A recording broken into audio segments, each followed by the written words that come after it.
I was supposed to be here early. They gave me another assignment. They didn't pick me up to go to the assignment. I followed their instructions and waited at the hotel. I would love to be here when I can be more fully in depth on this subject, because there's a whole lot of illusions about Africa's relationship with other people in the world. There's a whole lot of illusion about our relationship to the religions in the world. And these belief systems that had its origin in Africa, all of them, and there is no exception, turned on African people. I said there is no exception. And there's one thing you have to get through your mind and keep it. Nothing that ever came from the European mind was meant to do anything but facilitate European domination of the world. And I said there's no exception.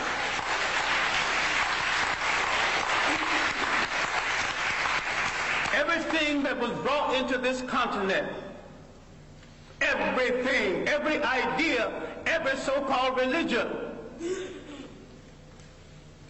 was meant to dominate and to control. The Arabs had no illusions about it. The Europeans had no illusions about it. You were the ones with the illusions. And yet every element that went into the making of every major religion in the world started in Africa. Why is it that you are so naive? You let people redress something that you invented, sell it back to you, and enslave you through it.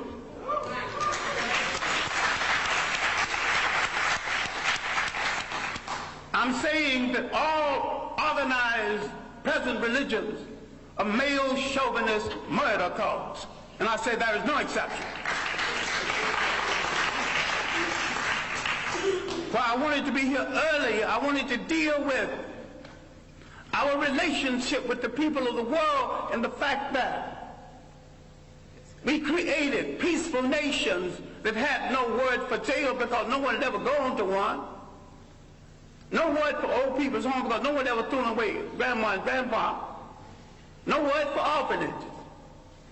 We did all of this, and over half of human civilization was over before we knew that a European was in the world. Before he wore a shoe or lived in a house that had a window. Now, Africa has always and still is the prize for the whole world. We as a people have always been the world's richest people, culturally rich, mineral rich.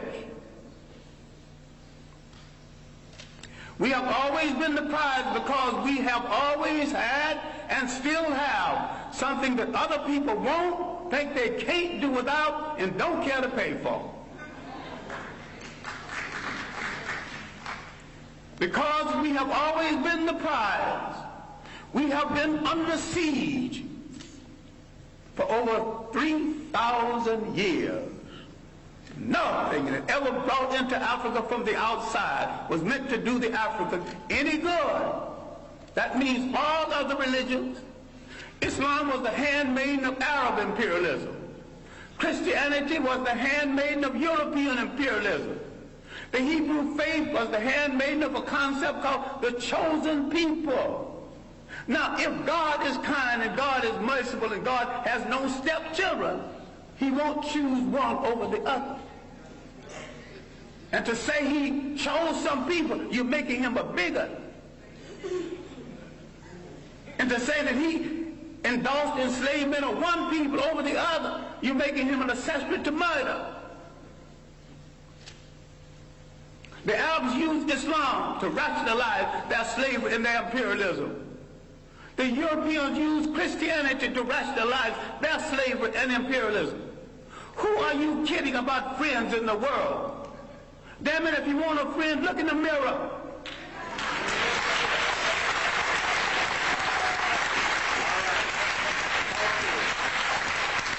There's 1 billion African people on the face of this earth. Why are you buying third-rate junk from third-rate people thinking you can't make it? Why don't you at least make a safety pin to hold your child's diaper together? Teach. Who has programmed your mind to thinking you can't make a car? The first man that made a car, they had never seen one previously.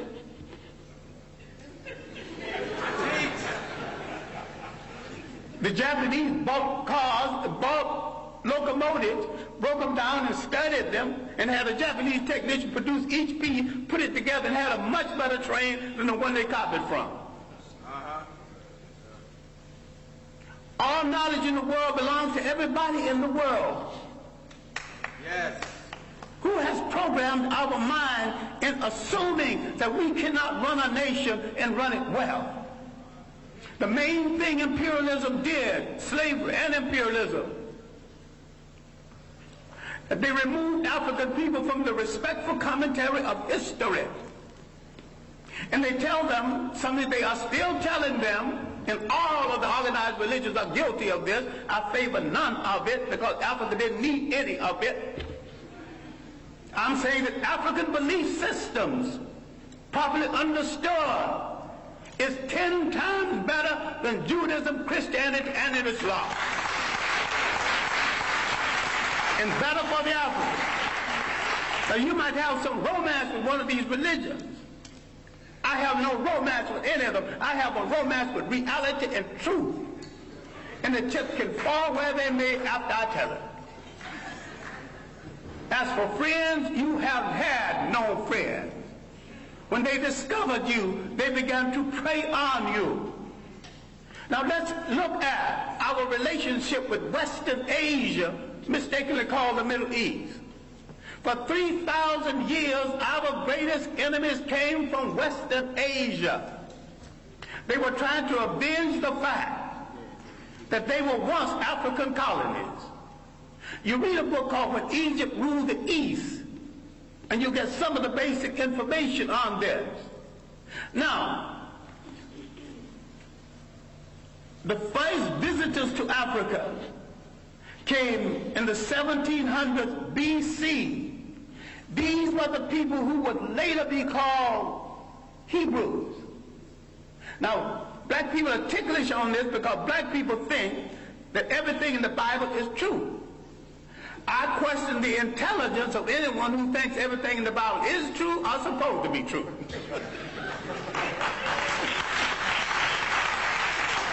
It's allegory, stories told to illustrate a point at a time when there were very few people reading books. And most of what went into the making of the Bible was copied from Egyptian texts. Now, if you want to get so dewy-eyed over the Bible, which is a carbon copy of a carbon copy, why don't you go back and read the original Egyptian text?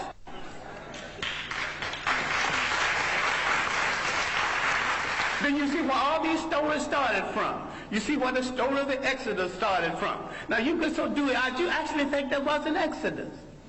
These people walked into Africa. Why couldn't they walk out? Why did they have to go by sea? No. Why did they see at the park? If you read Egyptian literature, you will discover that the whole story of somebody parting the sea started with about 3,000 years before the Hebrew entrance. I should not use the word Hebrew entrance, but the entrance from Western Asia. Now let's get one thing straight, because black people are confused about all religions. Now, I'm not against any religion. I'm a very spiritual human being. I just don't need a preacher to preach no 10 Commandments to me when he's a backslider going with some other man's wife. I'm intelligent enough to pick from the 10th commandment, not commandments anyway, but they were omissions of purity at the great school at Luxor, the great African training school. All right, now, let's get into this Western Asia. I'm saying that the people who came from Western Asia escaping famine did not have any Hebrew faith when they came into Africa. And there's no record of a Hebrew faith before this. Why is it that when they left Africa in the so-called Exodus, they had all three? African culture, an African religion, and an African language. Now look at the origin of the so-called people you now refer to as Jews. And you're mistaken using that reference because the word Jew is of European origin. And the people in Europe who call themselves by their name have no relationship to the biblical people of the Hebrew faith. And I'm saying that the people we now call Jews entered world history with their visit to Africa. And when Africa was invaded, 1675 BC, instead of joining the Africans who had been their beneficiary and saved them from starvation, they joined the enemies of Africa. No one has ever returned any favors to us. As a people, we have always been hospitable to strangers, mostly the wrong strangers. And what we have to understand now, in the period of superior brainwashing, is there is no European answer for African problems. Either Africans find a solution to African problems, or there is no solution, and if you don't find a solution soon, you go back into slavery.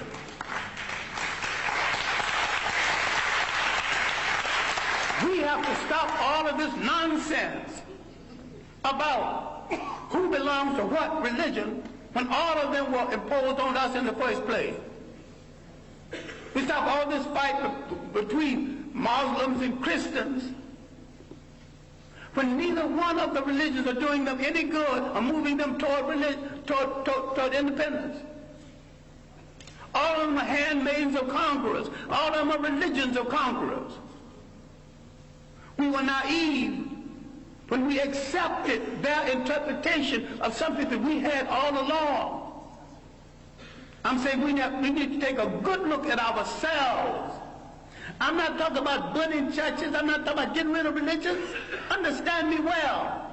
I am saying that every single thing that touches your life, religious, socially, and politically, must be an instrument of your liberation, or you must throw it into the ash can of history.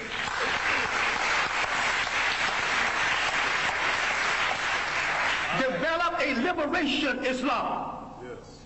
And if you develop a liberation Islam, you have to turn on the supreme slave traders who were in the slave trade 1,000 years before the Europeans, the Arabs. Yes.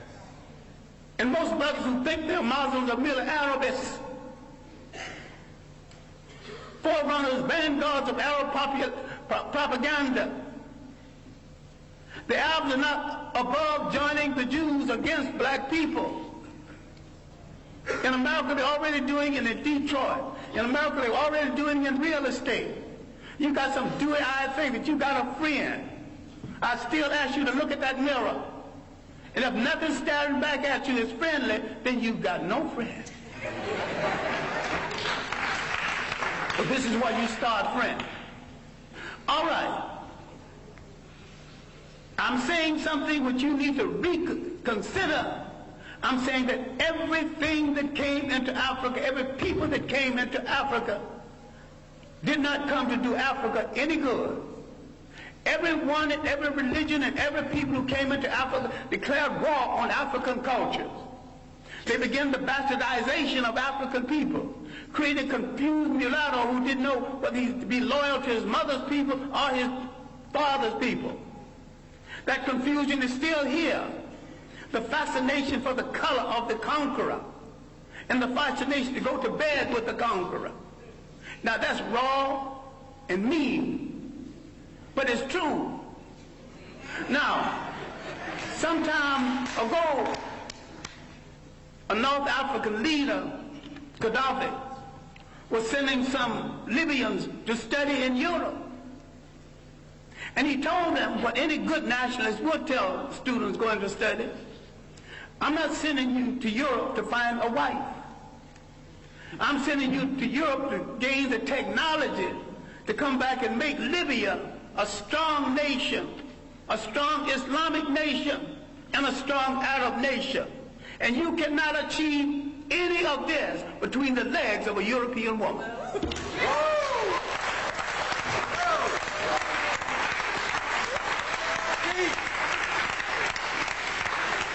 When is somebody going to get strong enough to tell Africans going to school, you're going to come back home and pair up with a sister. But if you want to pair up over there, stay over there.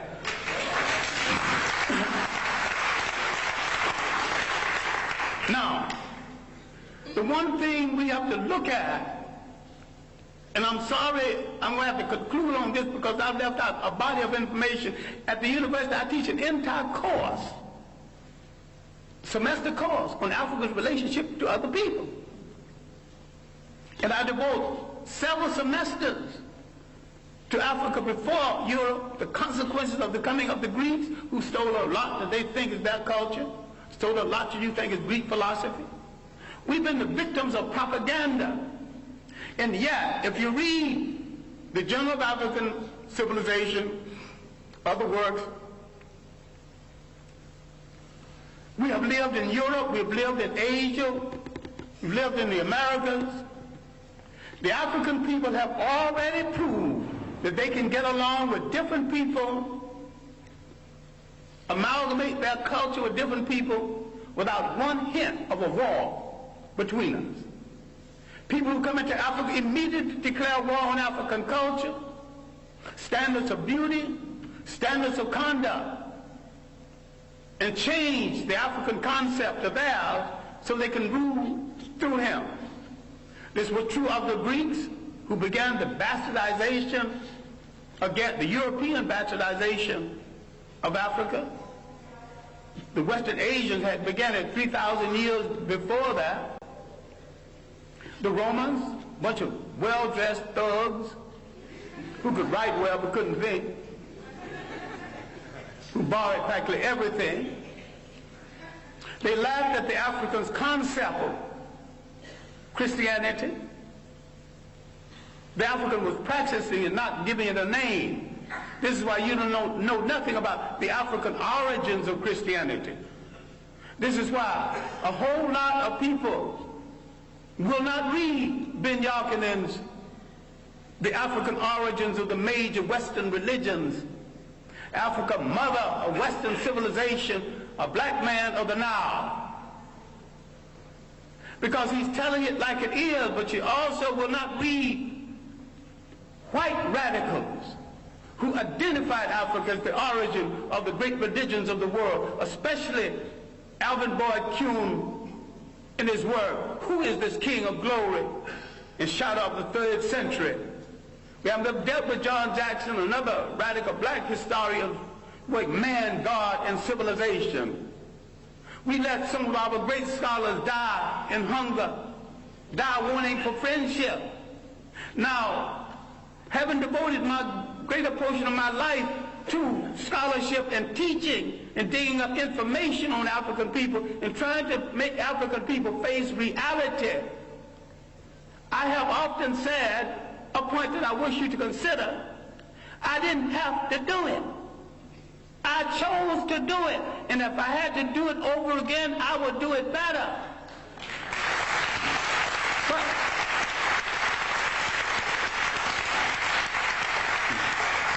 I have a lot of talent other than the talent to teach and to research. I've never met a rich man who had a better mind than me. So if I wanted to succeed as a rich man, I could have done that. I never met a crook who wasn't a fool. I could have been a good crook if I chose to be a crook. I chose to be a teacher of African history. I chose to look in the Bible where I couldn't find my people. I started looking for them in the world, and I didn't stop until I found them. And I know why they were left out of the Bible.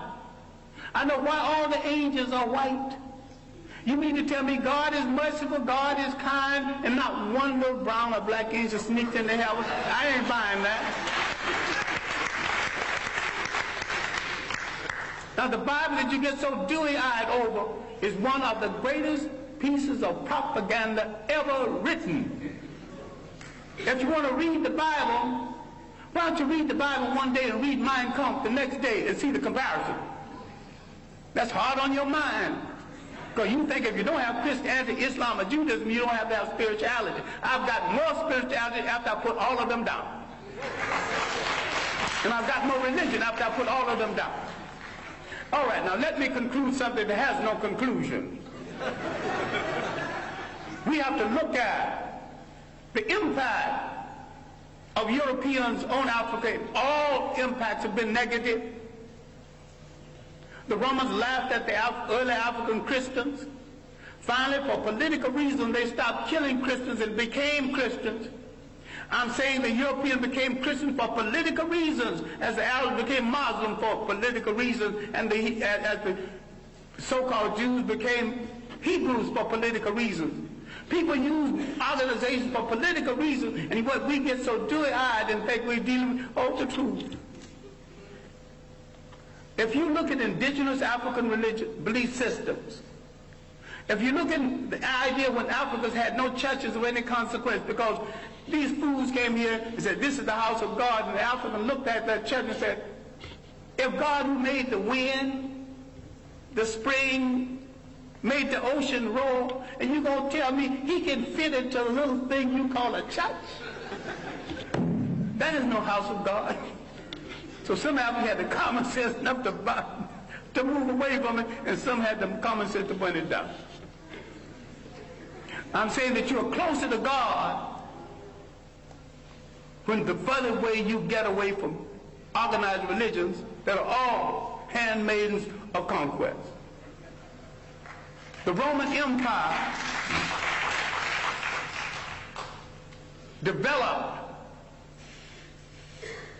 during the early period of Christianity. Remember, the Roman Empire started in Africa. It rose in Africa. It fell in Africa. A lot of people need to stop reading some religious books and read some straight history without fables, without supposition, without myth. Read straight history. Read the Mediterranean world in ancient times. She's a racist bigot, but her chronology is good. And there's a good history of the European trying to move out of Europe into the Mediterranean to find something to eat, to put on that gosh darn awful European food. He has solved his problem at the expense of other people. The slave trade liberated Europe from the depressed economy they had created with the so-called Crusades and through the famines and the plagues. Europe always solves its problems by preying on people outside of Europe. They are in a position right now that they have betrayed true socialism, which was not of European origin in the first place. And some people are confused between Karl Marx and Groucho Marx. I think a lot of people are Groucho Marxism instead of Karl Marxism. They're funny people. And if you think that that system started in Europe, no system as humane as socialism could have started among a bunch of icebox people who prey on their brothers for their breakfast.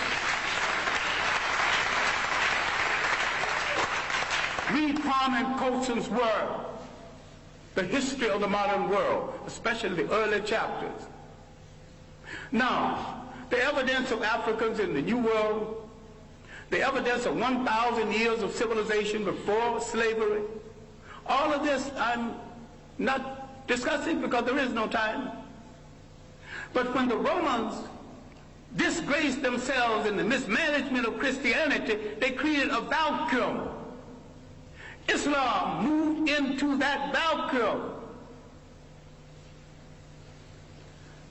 The Africans thought that Islam would get the Romans off of their back. They were right.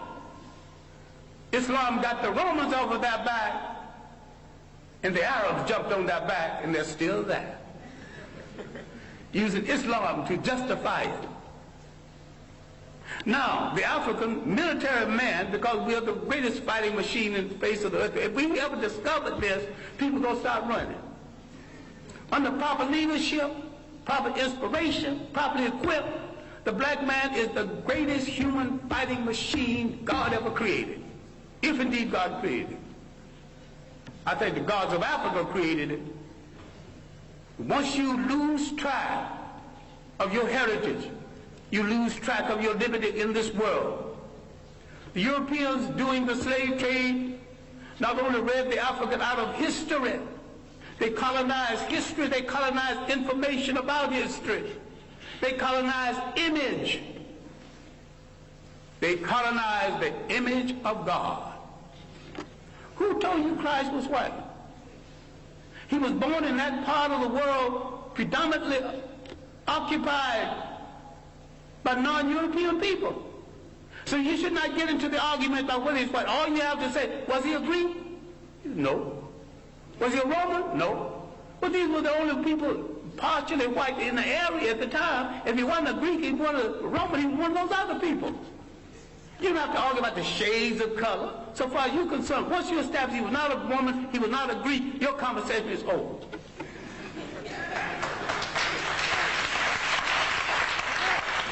Now, if somebody else want to argue about his shade, well, that's their problem. And if you got a problem with color, then you got a problem with your mother and your father. You have insulted your mother and your father if you don't like what they gave you. I wear mine like a badge of honor.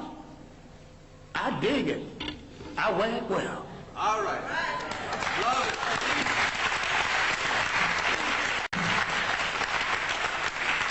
I'm saying in closing, and I am closing, that what you have to do is take a holistic look. Not only at your position in the world, but your potential in the world. You have to learn how to convert everything into an instrument of liberation or leave it alone. You have to realize there were no Greek fraternities and sororities until they were introduced to secret African societies. People get all dewy-eyed over something that was imposed on them in order to control them without understanding that. That's another imperial effort. So it bothers me. And although I have good personal friends who are Muslim, that not a single Muslim scholar have dealt with that 1,000 years of African independence before slavery and how the Arabs from the north systematically destroyed these nations. It did not occur. 1591, from Morocco, an army was launched against these great independent nations in inner West Africa. These were great states. And because of poor communication between African and African, there was enough armies in these states to march down to the coast and to drive every slave trader into the sea. But the communication between African and Africa was so poor. Even today, the East Africa is not too clear about what's happening in West Africa. And nobody knows what's happening in North Africa because the conspiracy to hold on to Africa is happening in South Africa and in North Africa. So the whites in South Africa willing to play a part, and the pseudo-whites in North Africa willing to play a part. In all this world, you have no friends. But if there are a billion of you on the face of this earth scattered all over the world, what do you need with a friend other than yourself? Why can't you turn inward on yourself and say, I will wear no clothes I don't produce. Start with your underwear. I wear no shoes that's not made by a brother. You're creating a shoe factory, employment at once. Start buying airplanes, break them down and study them, later on make airplanes. What this whole thing is about is the restoration of confidence. It has been the role of these handmaidens of colonialism to destroy your confidence in yourself. You don't believe that you can look like a god. You don't believe a black father in your home is to some extent a god. That doesn't make the black woman less than a goddess. Because we produced the first human society that recognized and respected the female god. We produced the first human society that said you can't be a king unless you got a queen. You can't be a god unless you got a goddess. So you can see all of these social ills that people are defending now, none of it started in our countries.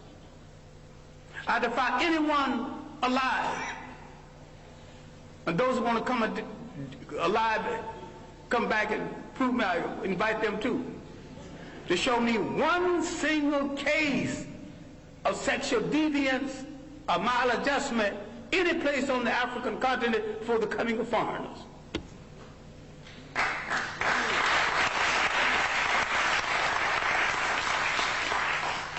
I defy you to show me one case of teenage pregnancy, one case of ill treatment of women. We got confused with someone else's ideas, someone else's concept and definition of us. What we have to understand is that faith has not spared us for an idle reason. A whole lot of people who've been hit less than us are extinct. What is there in us that made us strong enough to take this heavy blow? 500 years of slavery, one way or the other. Slavery, neo-colonialism. What made us strong enough to survive? What is faith saved us to do? And inasmuch as we gave the world its first humanity, faith has saved us to give the world its last humanity.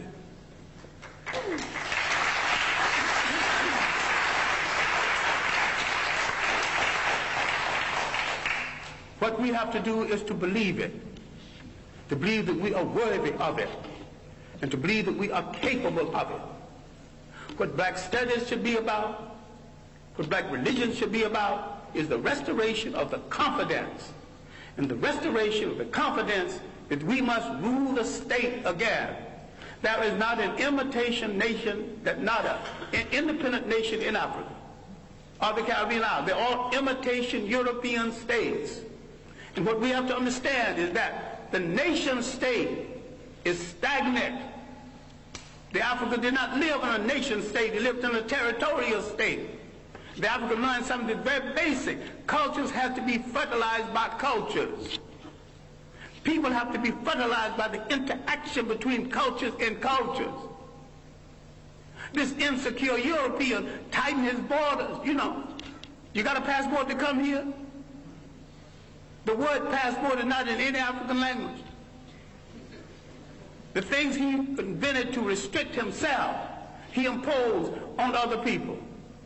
Once we gain confidence in ourselves, and once we look at that person staring back at us from that mirror and like what we see, and don't move from that mirror until you like what you see.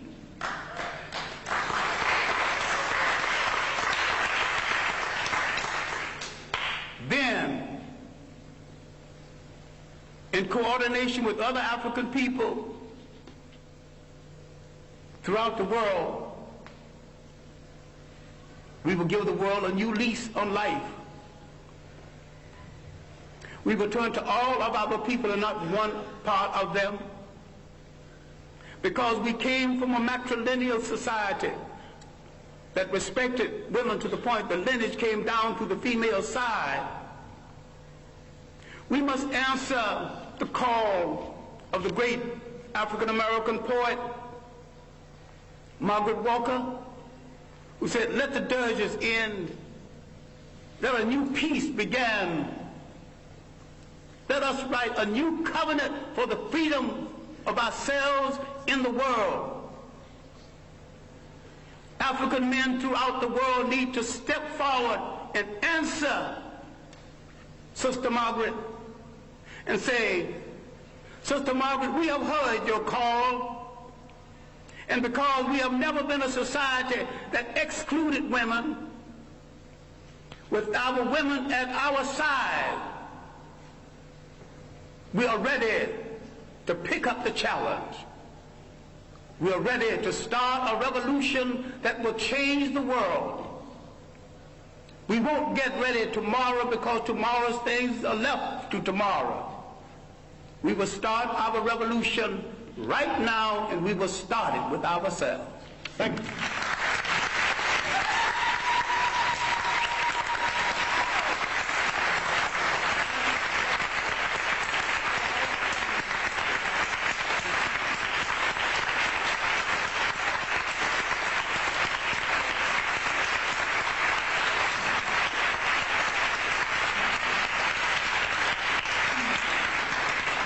since we have run over our time.